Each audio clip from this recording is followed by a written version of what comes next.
Assalamualaikum warahmatullahi wabarakatuh. Yang kami hormati Bapak Ketua Umum PBNU Haji Syed Akil Sirot, yang Wakil Ketua PBNU Bapak Dr. Haji As'ad Said Ali, dan para pimpinan NU, juga saudara-saudara sekalian, terutama kepada Cak Nun yang beberapa kali tampil dengan saya, termasuk ketika tampil di IAIN Sunan Ampel dianggap lebih bahaya dari CIA, itu paling saya. Atlas Wali Songo ini awalnya saya tulis karena ada usaha sistematis untuk menghilangkan keberadaan Wali Songo. Padahal kalangan sejarawan, termasuk yang baru ditulis oleh Rickliff, ya, dalam Indonesia Modern, sejarah Indonesia Modern, itu disebutkan bahwa Islamisasi yang terjadi pasca Wali Songo itu begitu cepat dan tidak masuk akal. Apa yang menjadi proses itu begitu cepat tidak masuk akal, itu masih jadi misteri bagi kalangan sejarawan. Kenapa? Karena Islam pertama kali datang disebarkan oleh saudagar-saudagar dari Timur Tengah, itu yang awal pada abad 6 Masehi, tahun 670 itu sudah ada saudagar Islam yang datang ke kerajaan Kalingga. Ini menurut catatan dinasti Tang Cina. Tetapi sampai ratusan tahun kemudian, Islam tidak berkembang secara masif. Islam hanya diikuti orang-orang asing. Misalnya kalau dinasti Tang mencatat tahun 670 itu sudah ada saudagar Islam datang ke Jawa. Tahun 1292, ya, itu artinya 600 tahun kemudian, Marco Polo pulang dari Cina lewat lautan ke Teluk Persia. Dia singgah di tempat namanya Perlak. Marco Polo menyebutkan bahwa di Perlak itu penduduknya terdiri dari 3 kelompok masyarakat. Yang pertama adalah orang-orang Cina. Mereka semua beragama Islam. Yang kedua adalah orang-orang Barat, yaitu dari Arab dan Persia. Mereka juga beragama Islam. Yang ketiga, penduduk pribumi. Mereka menyembah batu-batu, kayu-kayu, dan roh, ya, yang ada di tengah kehidupan masyarakat. Bahkan di pedalaman, menurut catatan Marco Polo, penduduk masih makan manusia. Itu tahun 1292, Islam belum masuk. 100 tahun kemudian, tahun 1405, ketika Laksamana Cheng Ho datang ke Jawa pertama kali, itu rajanya masih Wikramawardhana namanya. Dicatat, ya, oleh juru tulis Cheng Ho, ketika singgah di Tuban, mereka menemukan ada 1000 keluarga Cina, semuanya Muslim. Kemudian singgah lagi ke tempat namanya Gersik. Mereka nyebut kota Gersik dengan sebutan Seksun. Itu mereka juga menemukan 1000 keluarga Cina, semuanya Muslim. Begitu juga di Surabaya ada 1000 keluarga Cina, Muslim. 1405. Nah, itu menunjukkan Islam belum berkembang secara massal di masyarakat Indonesia. Bahkan ketika Cheng Ho terakhir datang ke Indonesia tahun 1533, yaitu perjalanan yang ketujuh, dia mengajak seorang juru tulis namanya Ma Huan, seorang haji. Ma Huan mencatat penduduk Pulau Jawa di sepanjang pantai utara itu terdiri dari 3 kelompok masyarakat. Yang pertama, penduduk Cina, semuanya beragama Islam. Yang kedua, orang-orang Barat dari Persia dan Arab, mereka juga Islam. Yang ketiga, yang paling banyak jumlahnya, penduduk pribumi. Menurut Ma Huan, penduduk pribumi itu rata-rata masih kafir semua.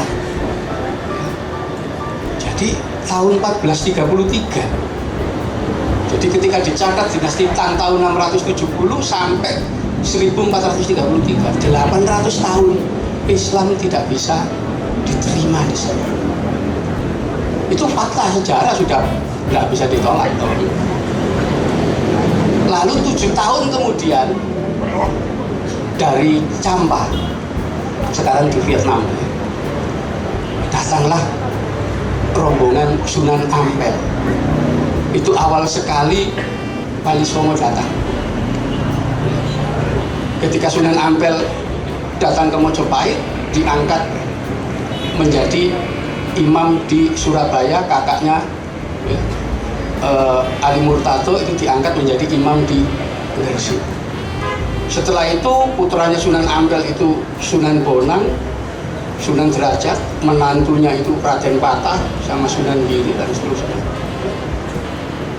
Dakwah yang dikenal dengan generasi Wali Songo itu terbentuk kira-kira tahun 1470-an, yaitu saat putra-putranya Sunan Ampel dewasa.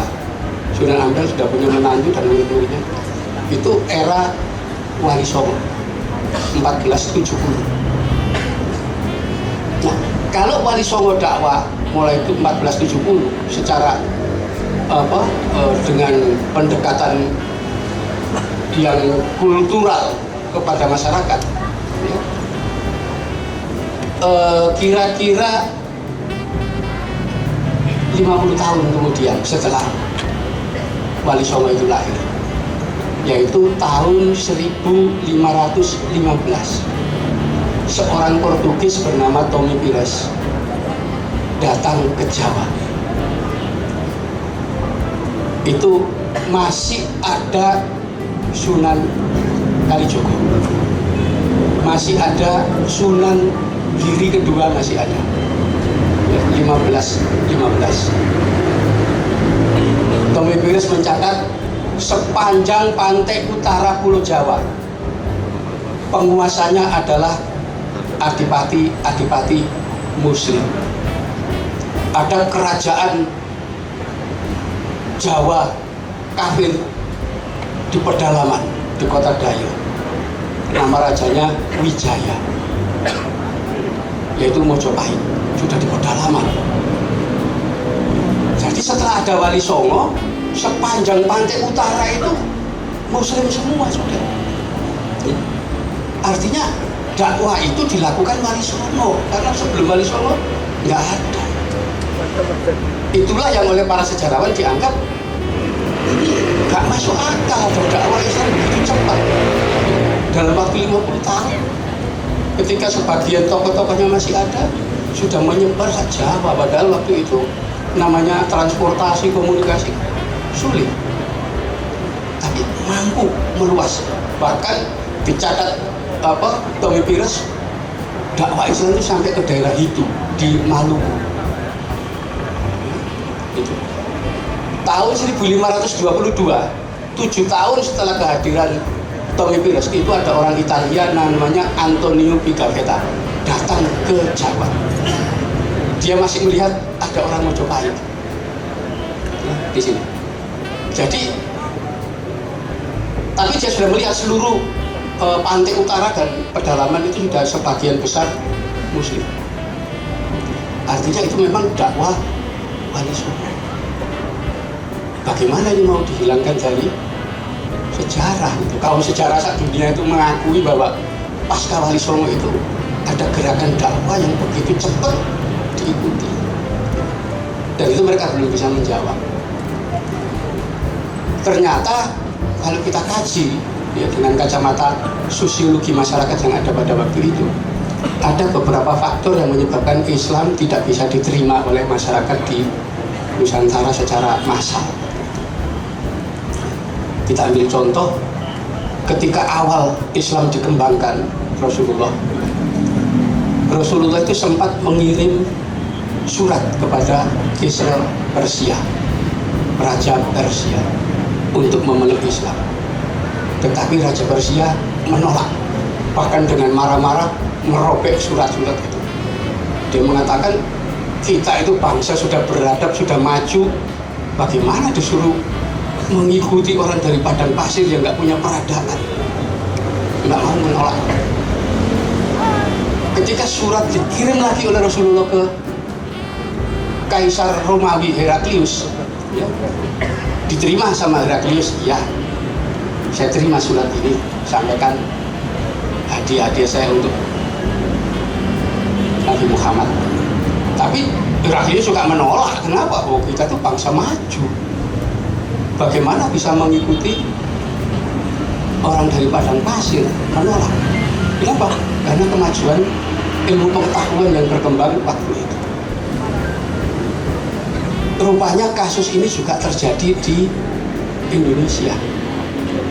Ketika saudagar-saudagar Islam menyiarkan Islam kepada masyarakat di Indonesia, penduduk Indonesia itu sudah maju, teknologinya sudah tinggi.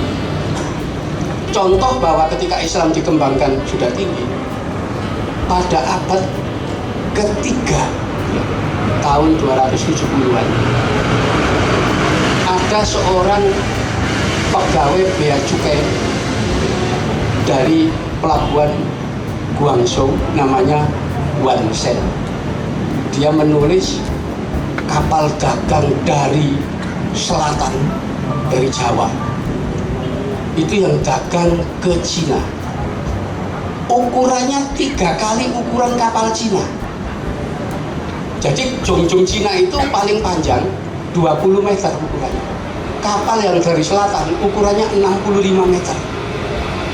Geladaknya dari air laut itu 10 meter tingginya. Bisa dinaiki 700 orang awak kapal dan mampu memuat 10.000 ton barang.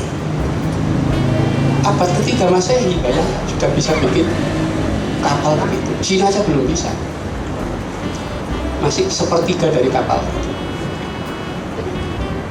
Belum lagi kemampuan membuat bangunan-bangunan yang besar, candi-candi besar dan seterusnya.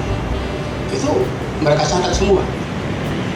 Bahkan sejak tahun 648 Indonesia untuk pertama kali sudah memiliki kitab undang-undang hukum pidana dan perdata, namanya Kalingga Dharma Sastra. Itu disusun Raja Kalingga yang namanya Kartikeya Singa.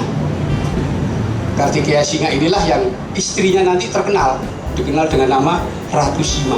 Itu istrinya Kartikeya Singa yang menyusun KUHP pertama. Terdiri dari 119 pasal.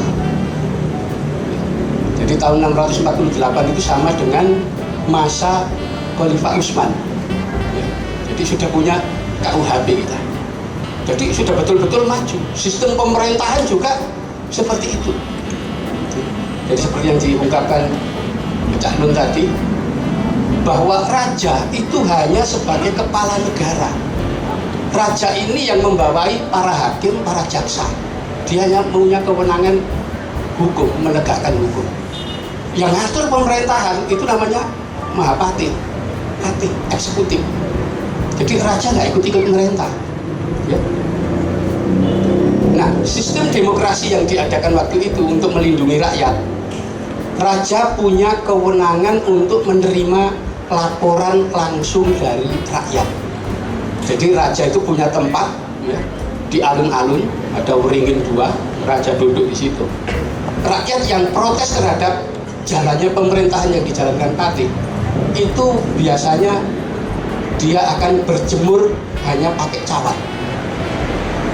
Tradisi itu dinamakan PP, berjemur di tengah alun-alun.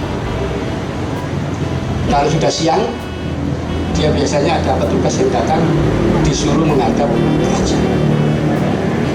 Dia ditanya oleh raja, ada apa kamu melakukan PP? Dia mengatakan, saya protes terhadap kebijakan pemerintah. Rumah saya digusur tanpa ganti rugi, misalnya.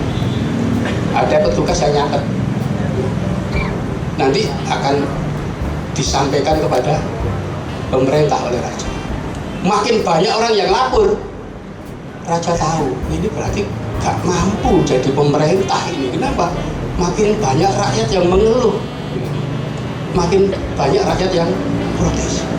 Disitulah raja punya kewenangan, tak copot kan, tak ganti yang lain. Begitu mekanismenya. Jadi nggak ada demonstrasi, itu nggak ada. Jadi mekanismenya langsung lapor ke pemilik kekuasaan. Jadi rajanya nggak ikut ikut. Dan waktu itu ada aturan bahwa raja maupun pejabat pemerintahan itu adalah dari kalangan kesatria. Nah, di dalam kitab Nawanadya, aturan tentang ketatanegaraan, dan di dalam Salukantara, aturan tentang kehidupan sosial masyarakat, disebutkan bahwa kalangan kesatria itu adalah orang yang tidak punya kekayaan pribadi. Semua kekayaan milik negara. Jadi tidak ada istilah korupsi itu. Kenapa? Ya memang nggak boleh punya kekayaan pribadi. Nanti kalau orang punya kekayaan pribadi, status sosialnya turun. Dia jadi golongan waisya, yaitu petani. Kenapa? Sudah punya rumah, punya sawah, punya ternak, itu rendah. Ya. Kenapa? Oh, kekayaan pribadi. Nanti kekayaannya lebih besar lagi, turun lagi. Golongan sudra. Siapa golongan sudra? Saudagar, rentenir, tuan tanah. Makin kekayaan besar, makin rendah kedudukannya. Itu aturan masyarakat sampai zaman Majapahit kayak begitu. Kalau orang dulu kalau melihat orang kaya raya berlimpah, itu dianggap rendah.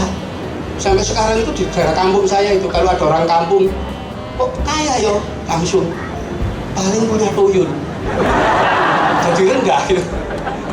Paling jadi babi ngepet dan seterusnya. Kenapa? Karena asumsinya harta benda duniawi itu dengan rendahnya status sosial.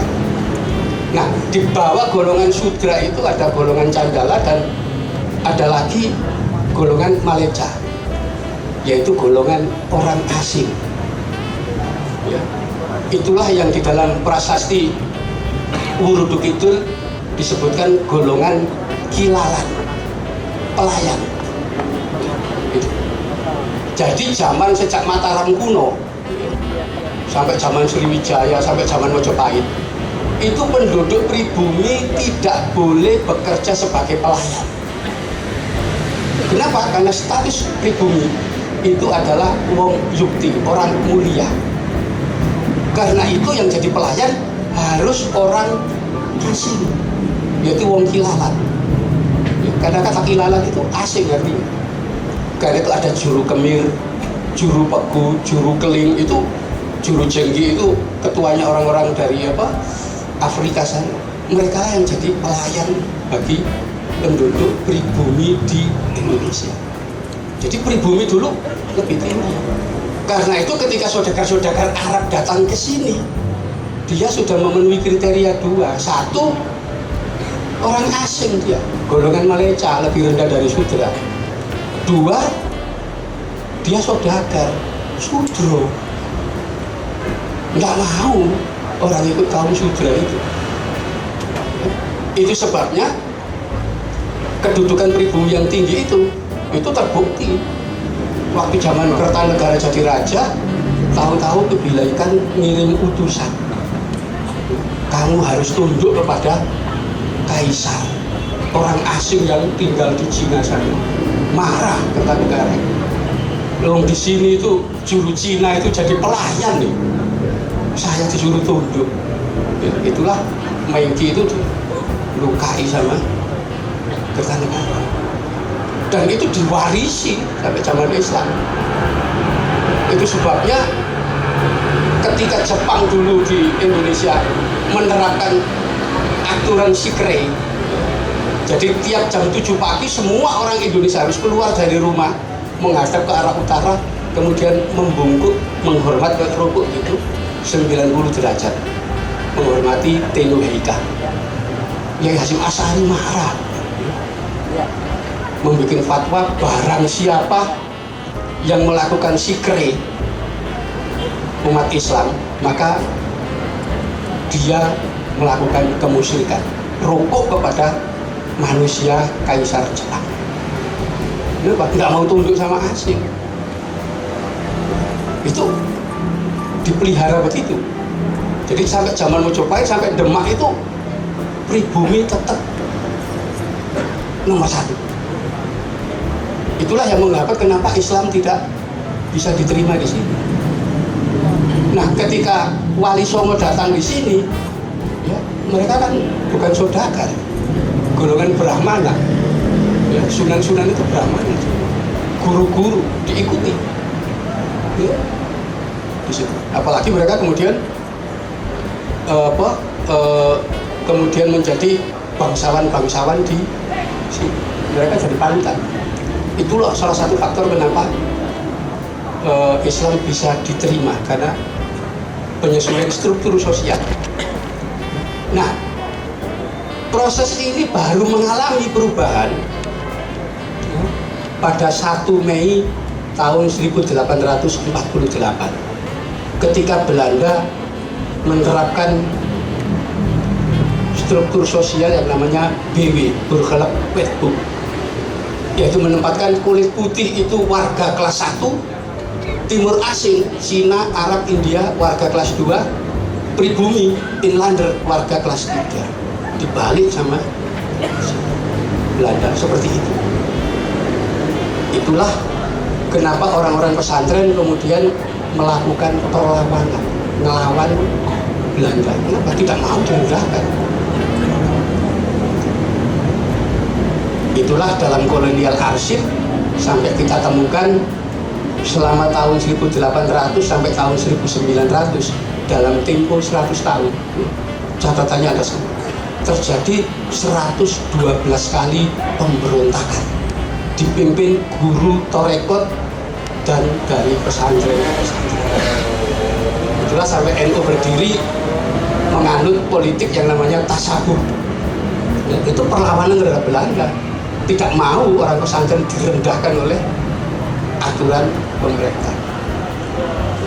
Itu sebabnya dalam rangka memuluskan ya, aturan Burgerlijk Wetboek, memperkenalkan secara sistematis hegemoni pikiran lewat pendidikan, sekolah.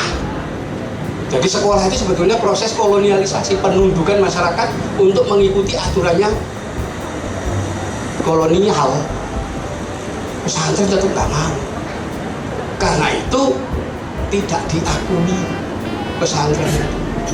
Nah, anehnya sekalipun Indonesia sudah merdeka sampai sekarang, pesantren tetap nggak diakui sebagai lembaga pendidikan. Ya, karena itu pesantren salaf nggak ada yang dibantu. Nggak, sekalipun berapa triliun lah dana untuk pendidikan, nggak mungkin dibantukan ke pesantren salaf. Kalau pesantren salaf kepingin dapat bantuan ya harus bikin sekolahan. Belanda itu, disitulah hegemoni pemikiran Barat menguasai orang Indonesia. Jadi itu proses. Jadi karena itu saya membuat ini agar apa? Kita tahu Islam nggak mungkin berkembang tanpa Wali Songo. Karena sejarawan dunia itu mengatakan ya setelah Wali Songo. Cuman mereka nggak tahu kenapa begitu cepat. Nggak ada proses begitu cepat kayak Wali Songo. Dalam tempo kurang dari 50 tahun mengislamkan Indonesia. Pasti orang-orang luar biasa ini, bukan orang-orang biasa. Kenapa? Ilmu pengetahuan Barat tidak bisa menjawab itu. Proses itu. Jadi ini artinya orang Indonesia sudah mengenal peradaban sejak zaman dulu. Nah, NU yang mewarisi kelanjutan tradisi lokal itu dari Mataram kuno, ya, dari Kerajaan Kediri, Singosari, Mojopahit sampai zaman Demak dan seterusnya, mewakili tradisi itu. Karena itu NU itu bisa dikatakan, kalau saya menyimpulkan, adalah jamaah atau jamiyah ulama pribumi. Itu yang harus kita catat. Kenapa? Proses perjalanan itu memang tradisi pribumi yang dijalankan di NU itu. Bulan tahun 2012 kemarin, Monash University kerjasama dengan UIN Malik Ibrahim di Malang, khusus meneliti pesantren. Bagaimana di era global pesantren nggak berubah? Itu orang Barat bingung. Kenapa? Proses globalisasi ini sudah mengubah semua. Ini ada unsur lokal gak mau berubah. Pengajian, tafsir Quran, kiai ngajar pakai bahasa Jawa. Padahal sekolah-sekolah sudah internasional bahasa Inggris. Ngaji di pondok masih bahasa Jawa. Yang di daerah Jawa Barat bahasa Sunda, Madura bahasa Madura. Itu skenario kapitalisme global bingung ya. Itu fakta ya. Sampai sekarang, sampai diteliti. Dan memang itu resistensi. Itu warisan Songo. Dan itu harus dipertahankan. Nah sekarang NU itu mau direbut oleh kelompok-kelompok, kenapa? Ya ingin mengubah itu. Kenapa? Globalisasi itu kan mau dirubah semua. Yang sifatnya lokal, ini harus disingkirkan, harus diganti global. Nah, itu masyarakat sudah kena imbasnya itu luar biasa, perubahan. Satu contoh tahun 95 saya pindah dari Surabaya ke Malang, itu tinggal di kampung ikut kabupaten. Masyarakatnya masih masyarakat kampung. Anak-anak kecil, teman mainnya teman-teman anak saya itu namanya Sumaji, Marsono, kemudian ada yang namanya Ari, ada yang namanya Koirul, dan seperti itu Joko macam-macam.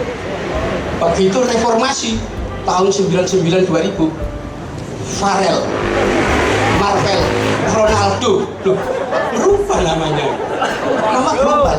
Sekarang nggak ada lagi anak yang lahir dinamakan Jono, nggak ada. Sudah namanya sudah Joni, begitu-begitu. Yang perempuan, ya dulu masih ada namanya Marpuah dan sebagainya, sudah ganti Cornelia, Adelia, Maria Mercedes, namanya sudah nama Barat semua, itu global. Ternyata di pesantren masih enggak, masih tetap eksis mempertahankan itu. Jadi itu saya kira lokalitas ini yang mungkin akan menakutkan kapitalisme global. Kenapa? Tidak bisa diubah oleh skenario yang mereka bikin. Termasuk itu. Jadi ketika kiai-kiai zaman Kiai Hasyim Asy'ari itu menolak untuk sekolah, kenapa? Karena itu Belanda. Karena beliau tahu bahwa itu penundukan terhadap mindset berpikir. Sampai kemudian Belanda menetapkan bahwa semua pegawai pemerintah government itu harus punya ijazah sekolah. Itu ditetapkan. Dan kemudian dilanjutkan zaman Republik Indonesia. Ya. Tapi kemudian sejarah mencatat zaman Jepang itu, ketika pemerintah Jepang membentuk tentara sukarela peta membela tanah air, itu 65 batalion dengan komandan batalion berpangkat Daidancho atau mayor. Dari 65 batalion 20 batalion itu ternyata komandannya kiai. Ya. Itu data sejarah. Malang misalnya, Mayor Iskandar Sulaiman, itu ketua Surya NU Malang. Karena itu ketika pembentukan TNI, ya tokoh-tokoh ini yang jadi. Baru tahun 48 ketika Bung Hatta menjadi Perdana Menteri, itu dilakukan aturan baru rekrutmen tentara, yaitu tentara yang profesional harus ditunjukkan dengan kepemilikan ijazah sekolah. Disitulah kiai-kiai yang sudah pangkatnya mayor dilorot. Kenapa? Ya dari pesantren, nggak punya ijazah sekolah. Tapi sekalipun begitu, sampai pensiun, sebagian di antara kiai-kiai itu berpangkat brigadir jenderal.